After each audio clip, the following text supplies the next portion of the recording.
Mateus e Marcos e Lucas e João e Pedro e Tiago e Paulo, se eles precisavam do Espírito Santo, eles que passaram anos com Jesus, não Paulo, mas o resto deles passou anos com Jesus, quanto mais você e eu precisamos disso.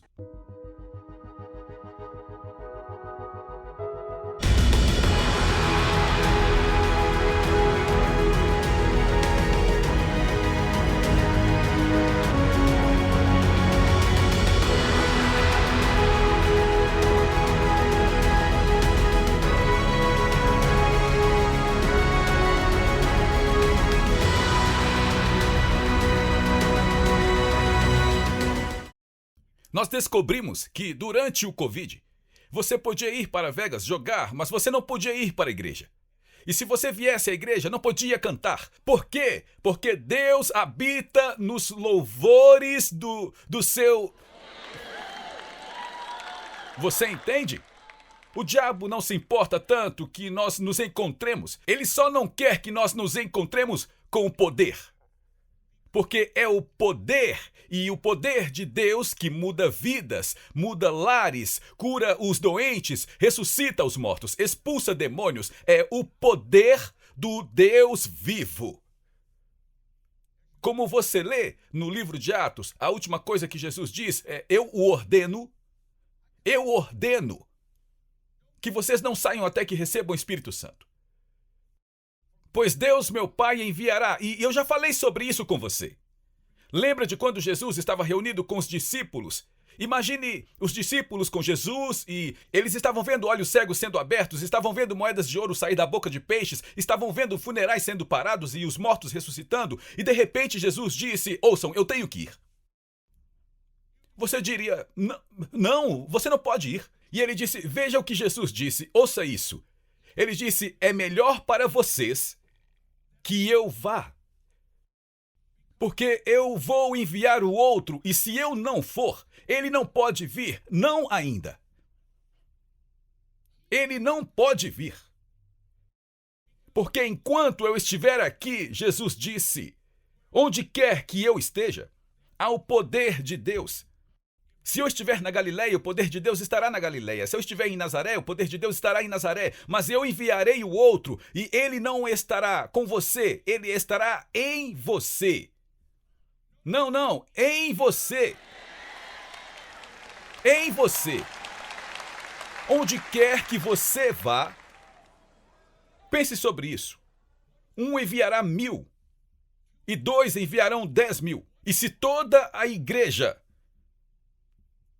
fosse reabastecida e nós começássemos a acolher o Espírito Santo. Eu me lembro de quando eu fui salvo, nós cantávamos aquela canção: Espírito Santo, tu és bem-vindo neste lugar. E nós sabíamos que nós precisávamos que o Espírito Santo estivesse na igreja para nos tocar, para mudar nossas vidas.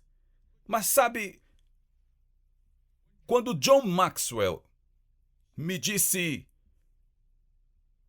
como você faz isso? E eu disse: nós repreendemos a escuridão. E então ele me explicou isso. E então eu comecei a contar a ele a minha história, não a de quando eu fui salvo, mas de quando eu recebi o Espírito Santo. E sabe o que ele me disse? E eu acredito que é por isso que o Espírito Santo tem estado de muitas maneiras em um hiato temporário na Igreja Mundial. E John Maxwell disse: nós queremos isto. Nós não queremos apenas aquele ato de carnaval para acontecer com isso. E Deus tem falado comigo sobre isso. Eu quero compartilhar isso com você. Eu só deveria falar por mais 3 minutos, mas eu minto todos os domingos, não tem jeito. Eu me lembro, e ouça isso, não é culpa de ninguém, mas houve um tempo na igreja que o poder de Deus era tão forte em todos os lugares que as pessoas estavam sendo levadas pelo Espírito, elas caíam, e depois aquilo já não era mais sobre o poder de Deus. Aquilo já era sobre quantas pessoas nós conseguimos empilhar na igreja.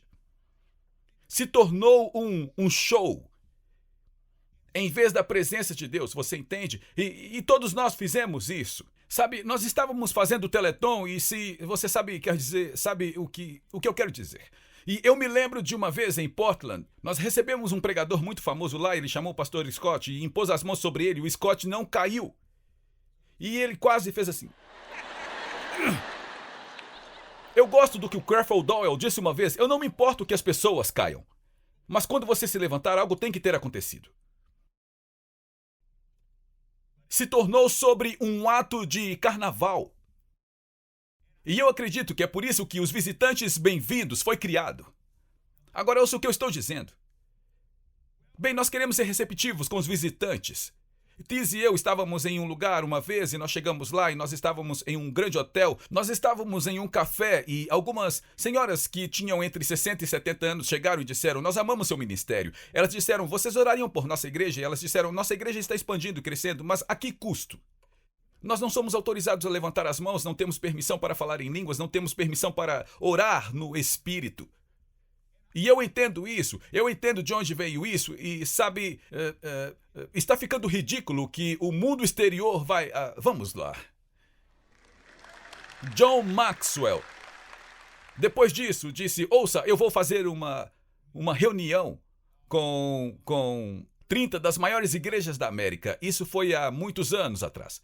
E ele disse: eu gostaria de convidar você e a Tiz para ir, e então nós fomos.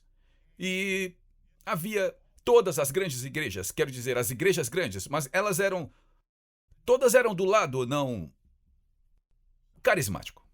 E então nós estávamos sentados lá e John chegou lá e havia uns 30 homens, 30 mulheres lá e nós sentamos no fundo porque, sabe, aquelas pessoas eram as estrelas. E John diz: você sabe, antes de eu pregar, há alguém neste lugar que nós precisamos ouvir o que ele tem a dizer. E eu virei para Tiz e disse: me dá papel e caneta. E ele disse: pastor Larry, você e Tiz poderiam vir aqui? E ele disse: eu quero que vocês falem conosco sobre o batismo do Espírito Santo, mas não é sobre o batismo do Espírito Santo na multidão. O Jeremy sabe o que eu estou falando. Não é o batismo do Espírito Santo na multidão, mas que nós vencemos o inimigo pelo sangue do Cordeiro e pela palavra de nosso testemunho. Bem, naquele dia, depois da reunião, todos nós saímos e nós fomos jogar golfe. E eu com John Maxwell e o Bill Hybels de Willow Creek, eu e mais outro senhor que eles chamaram de o Senhor Escola Dominical. Eu acho que ele escreveu cerca de 33 livros ou algo assim. E nós estávamos no campo e meu parceiro tinha que fazer uma tacada de uns 60 metros. E eu pensei, só para fazer uma gracinha, eu fui até a bola de golfe dele e fiz assim: o rabacito robocori abassandai. Ó Senhor, guia essa coisa leve e direcione. Sabe, eu só estava brincando e ele fez a tacada de 60 metros e conseguiu acertar. Mas o que foi incrível é que ele olhou para mim. Agora, este homem era um líder no círculo não carismático. Ele era um estudioso muito, muito brilhante. Ele olhou para mim e disse essas palavras: pastor Larry, posso dizer uma coisa? Nós sempre soubemos que isso funciona. Nós só não queremos um ato de carnaval que acontece junto com isso. E foi quando Deus falou comigo e disse: há um tempo chegando. Há um tempo chegando em que, quando o Espírito Santo será derramado, e Deus confirma a palavra que nós estamos pregando. O que significa confirmar a palavra que estamos pregando? Quando nós pregamos que Jesus Cristo é o Senhor, há pessoas que falam: eu não acredito nisso, eu não acredito na sua religião, eu não acredito no judaísmo, eu não acredito no cristianismo. Mas quando os filhos forem curados do câncer, quando os filhos e filhas forem libertos das drogas, quando um milagre acontecer em sua casa, em suas finanças, então eles saberão o que ele disse, o que Deus disse. Ele disse: quando isso acontecer, eu confirmarei a minha palavra. E haverá profecia, palavra de sabedoria, palavra de conhecimento, sinais e maravilhas. Eu levantarei profetas e profecias. Mas nós temos que entender que Deus é um Deus ciumento. Se Deus cura alguém, nós damos a Ele todo o louvor e toda a glória. Se Deus liberta, se Deus lhe der uma palavra profética e ela for confirmada, se certifique de não cair em orgulho, porque Deus já usou jumentos antes e Ele é o mesmo ontem, hoje e é para sempre. Nós precisamos, vai acontecer. Ouça, igreja, isto vai acontecer. Ele disse: A chuva serôdia será maior do que o agricultor. Veja o que Jesus disse. Ele disse, milagres maiores do que estes vocês devem fazer. Vejam a primeira igreja. Essa foi a chuva precoce. A chuva serôdia vai ser maior do que isso. E se já houve um tempo em que nós precisamos que Deus confirme a sua palavra. Me ouça, quando os viciados em drogas forem libertos e os racistas forem libertos e as doenças forem curadas, eles não vão dizer, fechem esta igreja. Eles vão clamar e dizer, nós precisamos do reino de Deus e do sangue de Jesus como nós nunca precisamos antes. Agora é a hora. Alguém dê louvor e glória ao Senhor.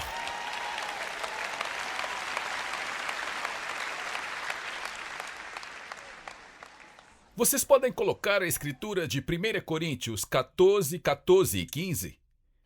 A Bíblia diz que nós somos vasos de barro. Deixe-me explicar isso a você enquanto projeto a escritura. Isso significa que eu fui cheio do Espírito Santo. Há quantos anos eu fui salvo mesmo? 45 anos eu me tornei um cristão. Eu fui cheio do Espírito Santo apenas 30 dias ou algumas semanas depois que eu fui salvo. Mas eu sou um vaso de barro. Eu vaso. E então eu preciso ser reabastecido. Olhe para mim, vocês também. Todos os dias. Você pega um carro, você tira ele da garagem, você enche o tanque de gasolina. Você não vive desse tanque de gasolina pelos próximos 20 anos. Algo que a Tis ainda não aprendeu quando aquela coisinha pisca. Eu sempre pego no pé da Tis. Significa que algo precisa ser reabastecido. Veja a escritura. Pois se eu orar em línguas, meu espírito ora. Mas se meu entendimento é infrutífero, versículo 15, qual é a conclusão? Então eu vou orar com o espírito e eu também vou orar com entendimento. Deixe-me parar um pouco. Eu posso ter mais 5 minutos? Porque nós estamos falando do Espírito Santo em uma manhã. Agora, no próximo domingo, nós vamos trazer o Jim, que costumava liderar o louvor e adoração do Benihim. E eu pedi a ele para vir e falar conosco sobre a música e a presença que isto traz, porque eu acredito que os sinais e maravilhas e os milagres vão se tornar uma coisa cotidiana para nós. E então ele vai estar aqui, mas deixe-me começar com isso. E ele diz, eu oro no entendimento e eu oro no espírito. Vou simplificar mais ainda. Você tem um problema. O Lion teve câncer, a Tis teve câncer. Nunca houve ninguém curado desse tipo de câncer antes. Eu podia orar no entendimento. Posso tomar um momento para explicar como faz isso? Eu posso orar no entendimento. Eu posso orar assim, por suas pisaduras nós fomos sarados. Pai, eu amarro o diabo, eu repreendo o espírito de enfermidade, eu repreendo isso, eu repreendo aquilo, eu amarro. Eu posso orar. E você pode orar tudo isso em cerca de 60 segundos. Mas então você começa a fazer uma oração em línguas espirituais. Você ora em línguas estranhas. E a Bíblia diz que o nosso espírito está intercedendo, na verdade, com o Espírito de Deus em coisas que nós não entendemos. Não é de admirar que o diabo não queira que você fale em línguas. Não é de admirar que o diabo tenha dito que aquilo havia acabado com os apóstolos, mas a minha Bíblia diz que isto é para você e seus filhos e os filhos de seus filhos e para tantos quantos forem chamados. Este poder é para você. Você está orando pelo seu casamento, há apenas algumas coisas que você sabe. Se está orando pelos seus filhos, há apenas algumas coisas que você sabe, mas o seu espírito faz uma intercessão com o Espírito de Deus sobre as coisas que você e a sua mente limitada não entende. Esta é uma das razões mais importantes de você estar orando em línguas. Eu provavelmente orei quando eu orava pelo Lion, quando eu orava pela Tis, eu orei 99% das vezes em línguas.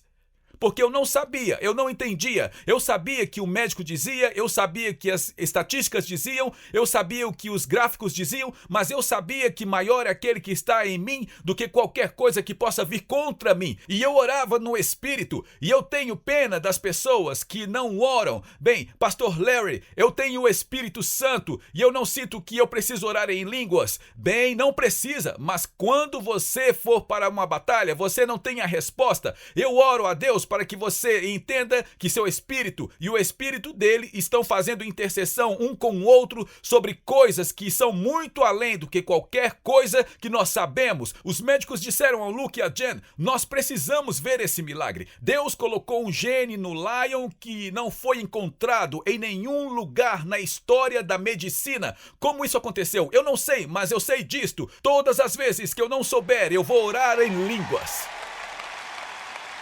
Amém? Veja o próximo verso, coloque na tela. Romanos 8, 26.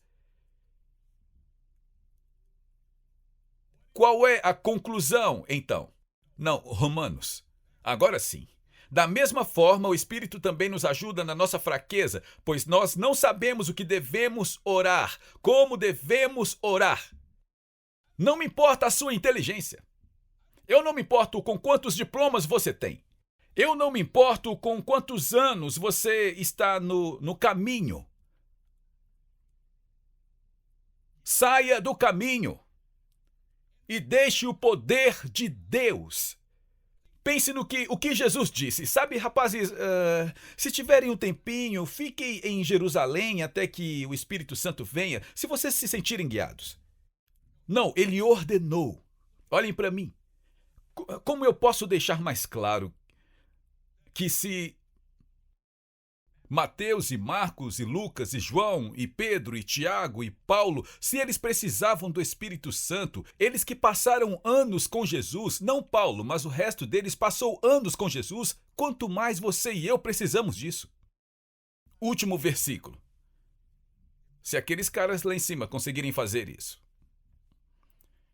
Salmo 134, 2.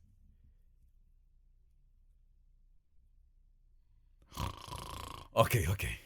Levante as mãos no santuário e abençoe ao Senhor. Você pode passar para o próximo?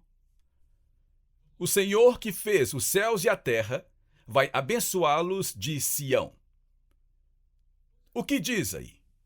Deus diz, quando você entrar na minha casa, eis o que eu quero que faça.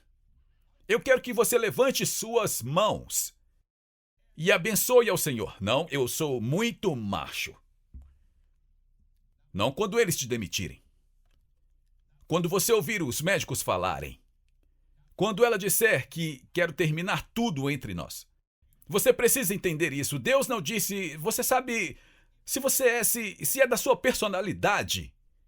Então, quando você entrar na minha casa... Não, ele disse, quando você entrar na minha casa, eis o que eu quero que você faça. Sabe, eu tive o privilégio de várias vezes com o presidente Trump e até com o governador de ser convidado para a Casa Branca. E há vários protocolos. Não importa quem você seja. Há vários protocolos que você tem que passar. Bem, de forma mais clara, se você quiser entrar... E havia cristãos, havia rabinos, havia homens, havia mulheres, havia políticos, havia pregadores e havia as regras para entrar lá. E você tinha que passar por todas, ou você não entrava. Bem, pense sobre isso. Deus habita nos louvores do seu povo. Bem, eu sou muito chique para levantar as mãos. Então você é muito chique para estar na presença de Deus. Bem, eu sou muito macho. Então você é muito macho para estar na presença de Deus. Eu vou te dizer quando, sabe, eu sou das ruas. Eu sou do gueto. Eu sou bem do tipo que é bem duro na queda. Mas quando eles disseram, quando nós entramos no quarto do Lion com Luke e Jen, e eles disseram, é uma leucemia muito severa, eu quase desmaiei. Eu nunca senti que eu ia desmaiar antes, quero dizer, já houve pessoas apontando armas para mim, já houve pessoas puxando facas para mim, e eram os policiais.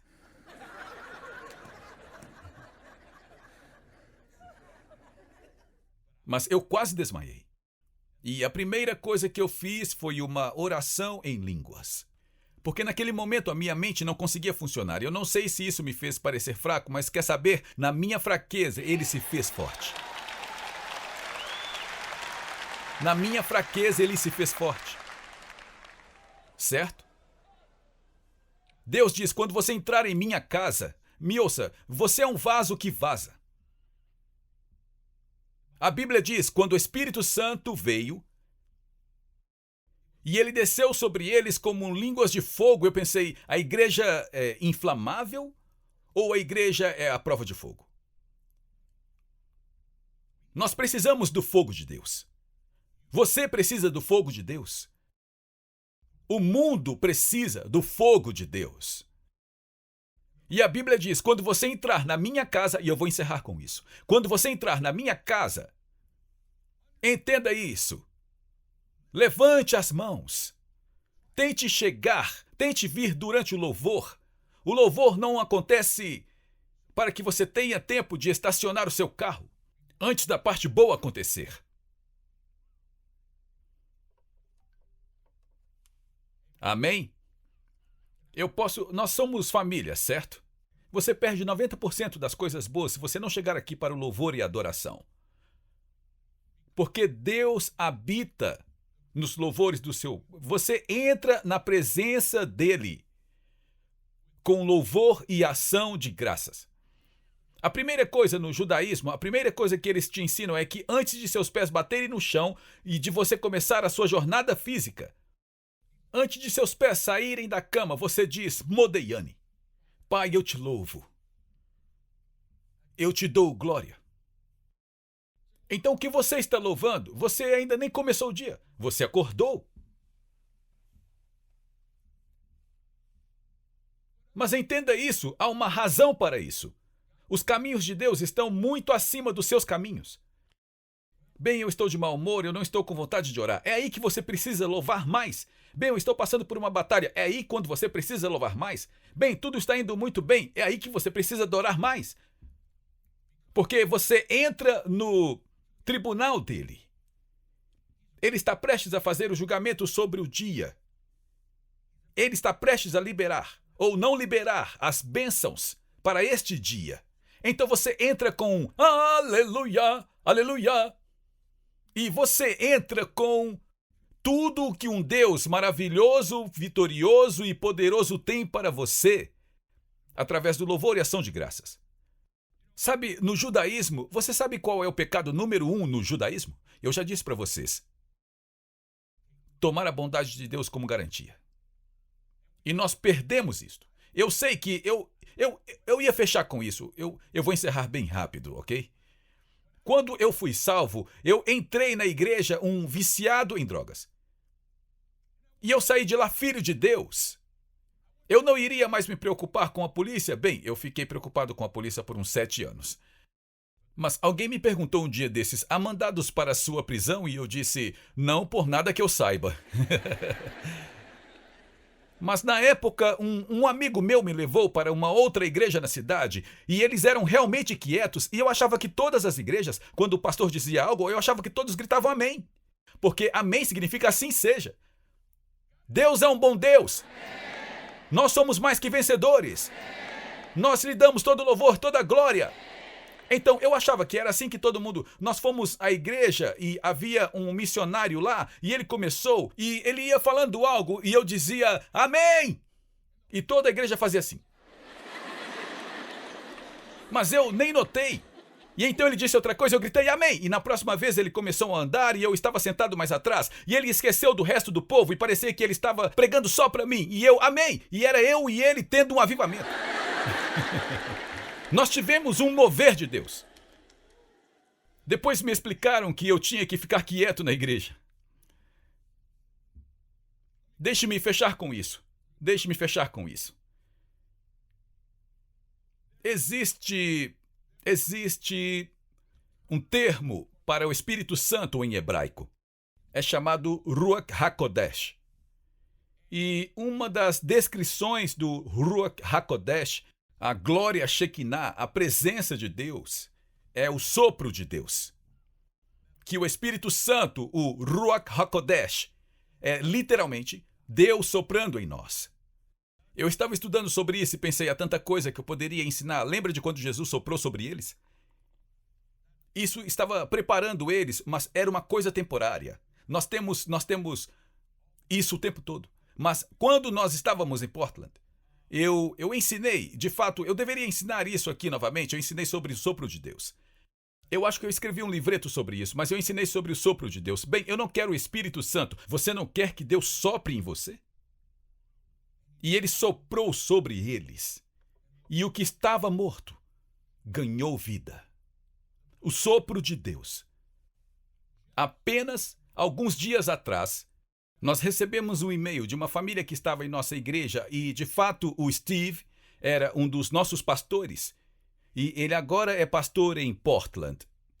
E enquanto nós estávamos lá, eu ensinei sobre o sopro de Deus.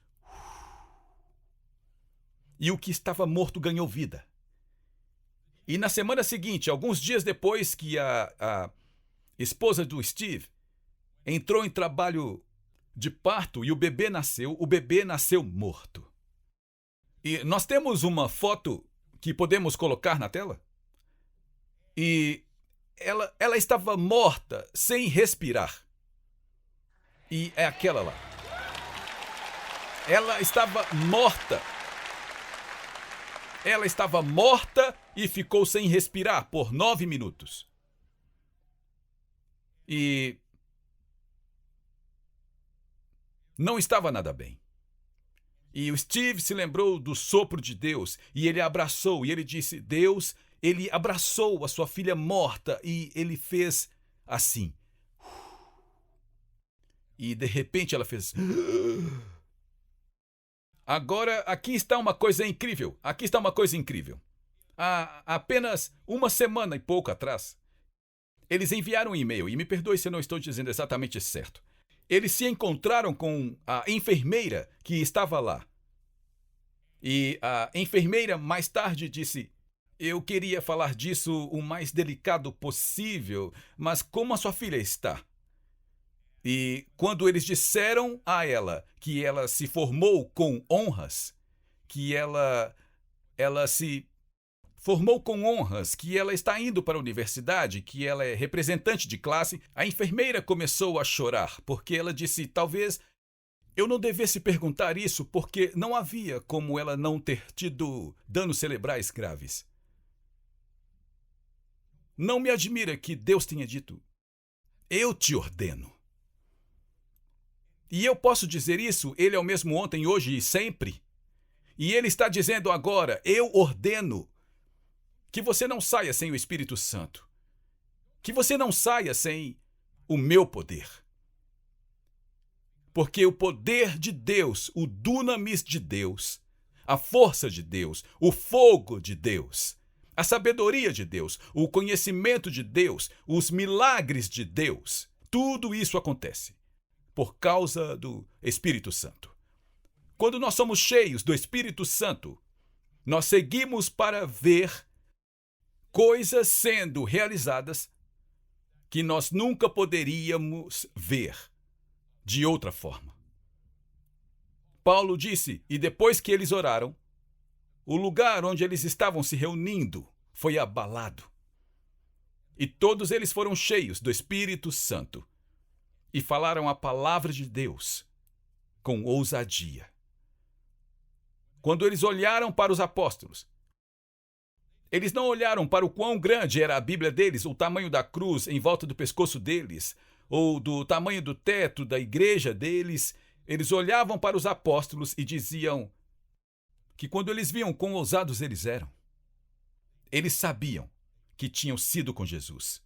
E é hora de nós nos tornarmos ousados e impor as mãos sobre os doentes, expulsar demônios, de graça receberdes. Agora vá por todo o mundo e pregue o Evangelho.